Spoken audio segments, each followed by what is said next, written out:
আচ্ছা, আজকে আমরা একটা নতুন জিনিস শিখবো। তোমরা 18 নম্বর পেজটা খুলে দেখো। 18 নম্বর পেজের প্রথম যে অঙ্কটা আছে তোমরা সবাই করার একটু চেষ্টা করো।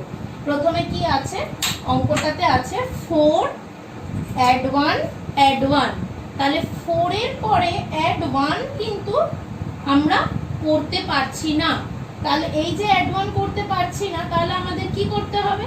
আমরা এতদিন যেটা শিখেছি ডিরেক্ট সামের অঙ্ক, সেখানে আমরা কিন্তু ইজিলি বিটস গুলো আপ ডাউন করতে পারতাম, কিন্তু এখানে কিন্তু আমরা 4 এর সঙ্গে অ্যাড 1 করতে পারছি না। তখনই আসবে আমাদের লিটল ফ্রেন্ডের কনসেপ্ট। তো লিটলস বলে একটা তোমাদের বয়সী বাচ্চা ছেলে ছিল, সে পড়াশোনায় খুব ভালো ছিল এবং সে ওবিডিয়েন্টও ছিল, মানে মায়ের সব কথা শুনে কিন্তু সে চলতো।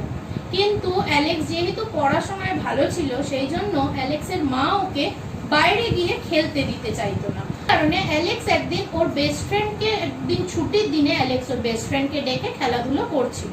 তো যখন খেলাধুলো করছিল, ও ওর মায়ের কথা সেদিনকে শুনছিল না। বেস্ট ফ্রেন্ডকে যেহেতু অনেকদিন পরে বাড়িতে পেয়েছে, তো সেই জন্য ওর মায়ের কথা শুনছিল না। ও খেলাধুলো যখন করছিল, তখন কিন্তু ওর হঠাৎ করে একটা সময় মনে পড়ে যে ওর নেক্সট ডে স্কুলের হোমওয়ার্কটা বাকি আছে। তো ও নেক্সট ডে স্কুলের যখন হোমওয়ার্কটা করতে বসে, তখন ও সব হোমওয়ার্কটা নিজে একা একা করতে পারছিল না। যখন ও একা হোমওয়ার্ক করতে পারছিল না, তখন ও ফার্স্ট কার কাছে গিয়ে হেল্প চাইবে? আমরা যখন বাড়িতে নিজেরা কোনো কাজ বা নিজেরা কোনো হোমওয়ার্ক বা যে কোনো কাজে যখন আমরা নিজেরা একা পারি না, তখন আমরা গিয়ে ফার্স্ট কার কাছে হেল্প চাই? একদম ঠিক বলেছো, তোমরা সবাই গিয়ে ফার্স্টে মায়ের কাছে হেল্প চাও। তো সেরকম অ্যালেক্সও গিয়ে ওর মায়ের কাছে হেল্প চেয়েছিল। যখন অ্যালেক্স গিয়ে ওর মায়ের কাছে হেল্প চাইলো যে আমার নেক্সট ডে স্কুলে হোমওয়ার্ক আছে, আমি হোমওয়ার্কটা পারছি না, তুমি আমাকে হেল্প করো, তখন অ্যালেক্সের মা বললো যে না, আমি তোমাকে হেল্প করবো না, কারণ তুমি সারাদিন এত দুষ্টুমি করেছো, পড়াশোনা করনি, মানে খাওয়া দাওয়া ঠিক মতন করনি, টিভি দেখেছো সারাদিন ধরে, আমি তোমাকে হেল্প করবো না। তো অ্যালেক্স ওর মাকে খুব রিকোয়েস্ট করছে, প্লিজ হেল্প করে দাও, নয়তো নেক্সট ডে আমার স্কুলে আমি বকা খাবো হোমওয়ার্ক না কমপ্লিট করে জমা দিলে। তো তখন অ্যালেক্সের মা ওকে কি বললো? অ্যালেক্সের মা ওকে বললো, ঠিক আছে, আমি তোমাকে যখন হেল্প করতে আসবো, তখন কিন্তু তোমার ফ্রেন্ডকে চলে যেতে হবে, কারণ তোমার ফ্রেন্ড যদি তোমার পাশে বসে থাকে, তখন কি তোমার পড়াশোনায় মন বসবে? মন তো বসবে না। তাই জন্য সেম কাজটাই হলো, অ্যালেক্সের মা অ্যালেক্সের রুমে এলো হেল্প করার জন্য, এবং অ্যালেক্সের ফ্রেন্ড কিন্তু বাড়ি চলে গেল। তারপরে অ্যালেক্স যখন ওর হোমওয়ার্কটা সব কমপ্লিট করে নিল, ভালো মানে গুড বয়ের মতন সবকিছু কমপ্লিট করে নেওয়ার পরে, অ্যালেক্সের মায়ের এবার অন্যান্য তো কাজ আছে বাড়িতে। তো অ্যালেক্সের মা এবারে অন্য কাজের জন্য যখন বাইরে যাবে বলল যে আমার এবার অন্য কাজ আছে, আমি এবারে বাইরে যাব, এবারে তুমি তোমার ফ্রেন্ডকে ডেকে খেলাধুলো করে নিতে পারো। তার মানে অ্যালেক্সের মা যখন বাইরে গেল, তখন অ্যালেক্সের ফ্রেন্ডকে অ্যালেক্স আবার ডেকে নিল। তো এটাই হচ্ছে অল অ্যাবাউট লিটল ফ্রেন্ডের স্টোরি। এবারে আসবো আমি ডেসক্রিপশনে। তো এখানে এবারে আমরা বোর্ড ওয়ার্কটা একটু দেখে নেবো। তোমরা বোর্ড ওয়ার্কটা সবাই টুকে নিয়েছো।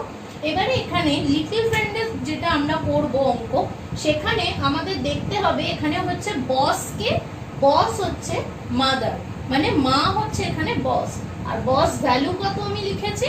বস ভ্যালু হচ্ছে 5। এবারে আমরা দেখব যে টোটাল ভ্যালু আমি কত বললাম? বস ভ্যালু হচ্ছে 5, অ্যালেক্সের ভ্যালু 1 হলে অ্যালেক্সের ফ্রেন্ড হচ্ছে 4, অ্যালেক্সের ভ্যালু 2 হলে অ্যালেক্সের ফ্রেন্ড 3, অ্যালেক্সের ভ্যালু 3 হলে অ্যালেক্সের ফ্রেন্ড 2, অ্যালেক্সের ভ্যালু 4 হলে অ্যালেক্সের ফ্রেন্ড 1, যেটা আমি এখানে ফ্রেন্ড লিস্ট লিখিয়ে দিয়েছি। এবারে আসছি আমি ফর্মুলাতে। এখানে একটা ছোট একটা ড্রয়িং করেছি, দেখো 1 এর ফ্রেন্ড তাহলে 4, আর 4 এর ফ্রেন্ড হচ্ছে 1, ঠিক অপোজিট। আর 2 এর ফ্রেন্ড 3, 3 এর ফ্রেন্ড হচ্ছে 2, ঠিক অপোজিট। তাহলে এবারে আসবো আমরা ফর্মুলাতে। ফর্মুলা অ্যাডিশনের জন্য বস যখন অ্যাড হবে, তখন কিন্তু ফ্রেন্ড লেস হয়ে যাবে, মানে for the formula of addition add the boss less the friend. আবার ঠিক অপোজিটটা, যখন লেস হবে, লেসের জন্য আমাদের কি ফর্মুলা অ্যাপ্লাই করতে হবে? লেসের জন্য ফর্মুলা হবে less the boss add the friend, মানে মা যখন চলে যাচ্ছে, মায়ের হোমওয়ার্ক করানো হয়ে গেছে অ্যালেক্সকে, এবারে মা অন্য কাজে চলে যাচ্ছে, মানে লেস দ্য বস হচ্ছে, তখন কিন্তু অ্যাড দ্য ফ্রেন্ড হবে, মানে ফ্রেন্ড আবার এসে খেলাধুলো করতে পারবে, মানে ফ্রেন্ড তখন অ্যাড হয়ে যাবে। আর আর এখানে দেখো অ্যাপ্রোচ মানে আগে ডিরেক্ট সামে করার চেষ্টা করব অঙ্কটাকে, যদি না পারি তখন আমি লিটল ফ্রেন্ড অ্যাপ্লাই করব। তো প্রথম অঙ্কটা দেখো, এবারে আমি একটুখানি মুছে দিলাম বোর্ড ওয়ার্কটা। প্রথম অঙ্কটা কি আছে তোমাদের 18 নম্বর পেজের ফার্স্ট অঙ্ক আছে 4 add 1 again add 1, তো ভ্যালু কি হবে? তাহলে এখানে এবারে আমি দেখব 4 আমি করতে পেরেছি, কিন্তু আমি add 1 করতে পারছি না। তার মানে আমি ডিরেক্ট সাম যেটা করেছিলাম এতদিন, সেখানে আমি ডিরেক্ট সামে অঙ্কটাকে add 1 করতে পারছি না। তখন আমাকে কি ইউজ করতে হবে? লিটল ফ্রেন্ড ইউজ করতে হবে। লিটল ফ্রেন্ড ইউজ করা মানে কি? আমাকে ফর্মুলা অ্যাপ্লাই করতে হবে। আমাকে 1টা কি করতে বলেছে? add 1। তাহলে অ্যাড এর জন্য আমাকে ফর্মুলা ইউজ করতে হবে, অ্যাড দা বস। এই বসটাকে, এই যে 1 এর বস দেখতে হবে, 1 এর বস কে 5, তাহলে অ্যাড দা বস আমি এখানে 5 কে অ্যাড করছি, এই যে অ্যাড দা বস হলো। এবারে লেস দা ফ্রেন্ড, লেস দা ফ্রেন্ড মানে এই 1 এর ফ্রেন্ড কে আমাকে দেখতে হবে।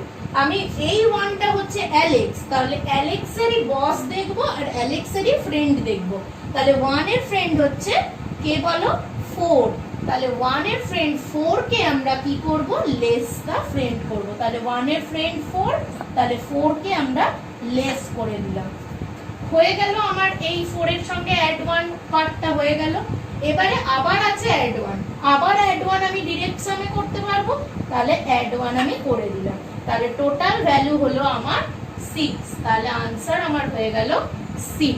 তাহলে টোটাল জিনিসটা লিটল ফ্রেন্ডের স্টোরি এবং লিটল ফ্রেন্ডের কনসেপ্টটা বোঝা গেল। কখন আমি লিটল ফ্রেন্ড অ্যাপ্লাই করছি? যখন ডিরেক্ট সামে অঙ্ক হচ্ছে না, তখনই আমি শুধুমাত্র লিটল ফ্রেন্ড অ্যাপ্লাই করছি। তো this is all about the little friend.